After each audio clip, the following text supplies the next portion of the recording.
Okay, if you saw my last video, you'll know that I just bought this KTM 890 Adventure, the base model. And today it's looking a little bit more like the adventure bike that I dreamed about. It's got a nice little coating of dust on it. Had a blast on it for about 250 miles with my friend Nate on his 790 KTM.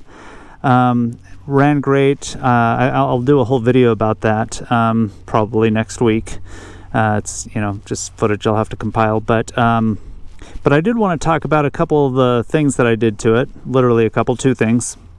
First, I didn't like the low fender, so I put this high fender on it, and I looked at high fender kits that you can get specifically aimed at KTM and all that kind of stuff, but just in case anybody else wants to do it, I just ordered a fender, an OEM fender that was built for the R model, which comes with a high fender, obviously, and that's it. Costs like $45 and then like $6 for the bolts. And if you go this way, you will want to buy the 4 bolts that attach it, because there's a plate that you'll take off that has 4 bolts, but they're too short to go through the fender. So I'll put part numbers in the description, so if you want to go this route, you can. It's super economical if you like this look better like me. I know there's arguments for and against low fenders, high fenders, I like the look of it. I figured it works great for the R, so it'll work great for this. And also, one of the things you'll see in the kits you get these aftermarket kits for the high fender, is they sell these fork guards too, separately. Because when you look at it, it looks like the low fender is just one piece with these fork guards, and that's true, I believe, on the bigger KTMs like the 1190, but it is not true on the 890. That fender is just bolted on, so you can see, there's a hole here and a little lip here, so if that bothers you, then you might want to spend the extra $100. They're $50 each for the OEM fork guards. I certainly didn't care. I think it looks great.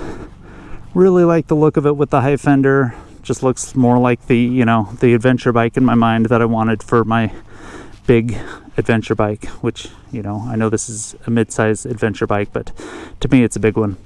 And the other thing I did before I went out today was put these Battle Axe AX41 50/50 tires on. These are actually 40/60 tires, 40 road, 60 off-road, they say, and they worked fantastic. I really like them. A lot easier to mount than my Dunlop D606 and MT21 on my Rally. It helped that it was, these are tubeless tires. Made them a little harder to get off the old tires, but putting these ones on was a lot easier. It also helps that it's a lot warmer now. I left them in the back of my Suburban all day, so they were nice and hot when I put them on. But it was fairly painless. And these, I was worried a little bit because this came with tires that were very street oriented, so I was worried that driving on the street with these after driving with it on those street tires would be really clunky, but it didn't bother me at all. Probably because I'm used to driving my Rally, which has even knobbier tires than this, but really like these tires. Nate on his bike has the Midas E41 or something. I'll put that up on the screen. Very popular tires for adventure bikes of this size. So, and he really liked his too. They're more 50/50, a little bit less knobby than this, but a lot more aggressive than stock.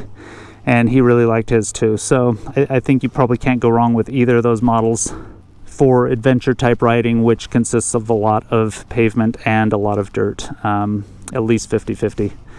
And we definitely were on the dirt more today than road, but so I'm happy with these 40/60s. Like the tread pattern. Aired them down to about 28 PSI, front and back, which felt great on the dirt, also felt great on the pavement coming home. I'll probably just keep them at 28. And that is that. Anyway, really happy with the look. I also took off the Luggage The luggage this came with, the more I looked at it, it was just, I'll show some footage of the original bike that's not covered in dust, but it's more like touring luggage. I mean, it just felt really flimsy. Like if I laid it down, it just felt like it would completely mar it up. So I took off that luggage. I threw on my Nelson rig tail bag. Obviously that makes it lighter. Again, I like the look of it better without it. I think what I'm probably going to do actually is sell that whole pannier system for this if I can, and then just buy some like Moscow Moto soft luggage or something, which I think will better suit my needs. Anyway, yeah, it's dusty, a little bit more grungy looking, but I just like it. Really happy so far with this 2022 KTM 890 Adventure. Let me know what you think of that Fender. Appreciate you watching my videos. Subscribe to my channel if you feel like it, and ride safe.